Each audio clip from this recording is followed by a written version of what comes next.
আবু হুরায়রা রাদিয়াল্লাহু তাআলা আনহুর বর্ণনা, তিনি বলেন রাসূল সাল্লাল্লাহু আলাইহি ওয়াসাল্লাম বলেন, আরাআইতুম লাউ আন্না নাহারান বিবাবি আহাদিকুম ইয়াগতাসিলু ফীহি কুল্লা ইয়াউমিন 5 মাররা। সাহাবীরা, সঙ্গী সাথীরা, তোমরা কি বলতে পারো যে তোমাদের ভিতরে কারো বাড়ির সামনে যদি একটা নদী থাকে আর সেই নদীতে সে যদি দৈনিক 5 বার করে গোসল করে, হাল ইয়াবকা মিন দারুনিহি শাইউন, তার শরীরে কি কোনো ময়লা বাকি থাকবে?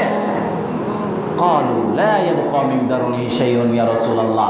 আল্লাহ রাসূল, অসম্ভব, দৈনিক নদীতে 5 বার গোসল করলে শরীরে ময়লা বাকি থাকার কথা নয়, অসম্ভব, থাকতে পারে না।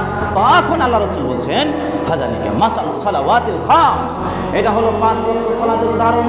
কোনো বান্দা, কোনো মানুষ, যে কেউ যদি 5 ওয়াক্ত সালাতের হেফাজত করতে পারে, ওই ব্যক্তি দৈনিক 5 বার করে গোসল করে, তার শরীরে যেমন কোনো ময়লা থাকে না, তদ্রূপ কোনো বান্দা যদি দৈনিক 5 বার সালাত আদায় করে, তার শরীরে কোনো গুনাহ বাকি থাকতে পারে না। বলেন সুবহানাল্লাহ।